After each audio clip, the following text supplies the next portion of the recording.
तो क्वेश्चन करते हैं, late A B and C, है ना, तीनों वेक्टर्स दे रखे हैं अपने को आई जे और के टर्म्स में। फिर क्या है, if vector D is a unit vector such that, है ना, डी को लेकर के ये दो रिलेशन दे रखे हैं अपने को। एक तो ए डॉट डी, ये क्या है, ये जीरो है, और scalar triple product B C D, ये क्या है, ये भी जीरो है। तो डी की वैल्यू पूछी है अपने को डी के सारे ही कंपोनेंट निकालने हैं। तो डी को ये ले लेते हैं अपन, d1i plus d2j plus d3k।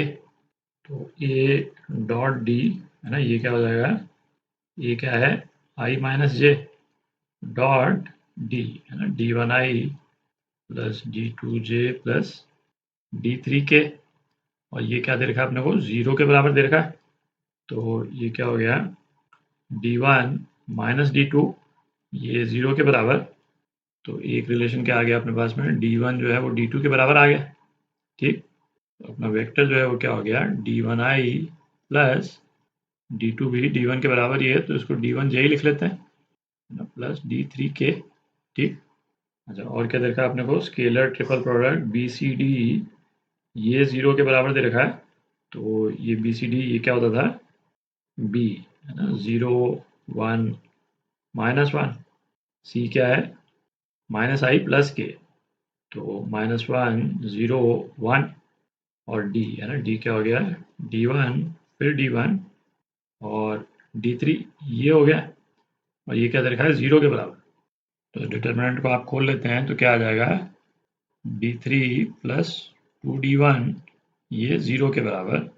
तो d3 क्या आ गया अपने पास में, माइनस 2d1 आ गया।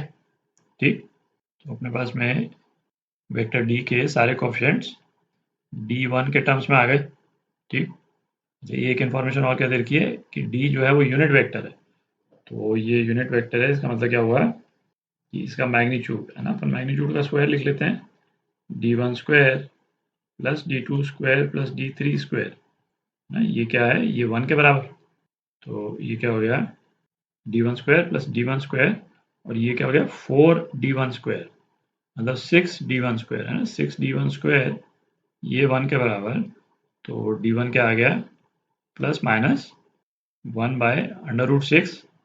तो आ गया, है ना। अब अपन आंसर लिख सकते हैं, यहीं पे लिख लेते हैं, डी जो है वो क्या हो गया, plus minus 1 by under root 6, इसको तो बाहर ही लिख लेते हैं, और आई प्लस जे माइनस 2k, है ना, d3 माइनस 2d1 है, माइनस 2k।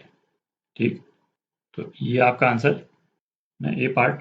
तो ये क्वेश्चन करते हैं, और non zero vectors A B and C, है ना, ये रिलेशन होल्ड करती है क्या, मॉड ऑफ, ये स्केलर ट्रिपल प्रोडक्ट दे रखा है अपने को, A cross B dot C, यदि ये इसके बराबर है, magnitude A magnitude B magnitude C के प्रोडक्ट के बराबर, तो इनमें से कौन सा रिलेशन होल्ड करता है, ये निकालना आपने को। अच्छा, ये जो ऑप्शंस जो दे रखे हैं इसमें देखें सारे डॉट प्रोडक्ट के ऑप्शंस हैं, और डॉट प्रोडक्ट के ऑप्शंस में भी डॉट प्रोडक्ट जो है वो जीरो के बराबर है या नहीं है, वो अपने को चेक करना है। तो किसी भी दो वेक्टर्स के बीच में डॉट प्रोडक्ट जीरो होने का इम्प्लीकेशन क्या है कि ये म्यूचुअली परपेंडिकुलर है ना, दोनों वेक्टर्स के बीच का एंगल क्या है, 90 डिग्रीज। इसमें बेसिकली हमको ये चेक करना है कि इनमें से कौन से वेक्टर जो है वो म्यूचुअली परपेंडिकुलर है ना, उससे अपना आंसर निकल जाएगा। तो ये लेफ्ट हैंड साइड जो है इसको देखें आप, पहले तो इन दो वेक्टर्स का डॉट प्रोडक्ट, है ना, ये क्या हो जाएगा, magnitude of A cross B into magnitude of C cos theta. Theta जो है ये वाला वेक्टर, इसको वेक्टर वी यदि मैं बोल दूं, वेक्टर वी और वेक्टर सी के बीच का एंगल, तो ये किसके बराबर, ए बी और सी, है ना, इनके मैग्नीट्यूड्स के बराबर। Magnitude of A cross B, है ना, ये क्या हो जाएगा, magnitude of A magnitude of B sine, है ना, अल्फा बोल देते हैं, अल्फा ए बी बोल देते हैं, है ना, ए और बी के बीच का एंगल, और मैग्नीट्यूड सी और कॉस थीटा, ये तो है ही, और ये हमको किसके बराबर दे रखा है, इसके बराबर दे रखा है। अच्छा, अब इसमें आप देखें कि तीनों वेक्टर जो है नॉन जीरो वेक्टर्स हैं, तो इनके मैग्नीट्यूड जो है वो किसी का भी 0 नहीं है। तो मैग्नीट्यूड 0 नहीं है तो हम इन वेक्टर्स के मैग्नीट्यूड्स को दोनों तरफ कैंसिल आउट कर सकते हैं, है ना, राइट में 1 आ जाएगा। तो अब आप देखें ये दो एंगल्स का साइन और कॉस, इसका प्रोडक्ट जो है वो 1 आ रहा है। अच्छा, साइन थीटा कॉस थीटा की तो मैक्सिमम वैल्यू ही 1 होती है। तो इसका मतलब क्या है कि साइन अल्फा ये भी अपनी मैक्सिमम वैल्यू पे होना चाहिए 1, और कॉस थीटा ये भी अपनी मैक्सिमम वैल्यू पे होना चाहिए 1, तभी इनका प्रोडक्ट 1 हो सकता है। ठीक, तो इसका इम्प्लीकेशन क्या हो गया है कि अल्फा जो है वो 90 डिग्री है और थीटा जो है वो 0 है। ठीक, तो अल्फा क्या था, ए और बी के बीच का एंगल। यहाँ पे यदि हम ड्रॉ करें तो ए और ये बी, है ना, इनके बीच का एंगल अल्फा था। तो ए और बी के बीच का एंगल तो मालूम चल गया, दोनों म्यूचुअली परपेंडिकुलर है। अच्छा, थीटा क्या है, ए और बी का क्रॉस प्रोडक्ट और सी।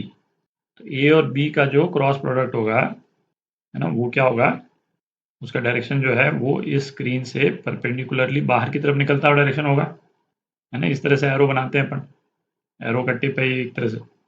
और वेक्टर सी और ये वाला जो क्रॉस प्रोडक्ट का जो वेक्टर है, उनके बीच में एंगल 0 है।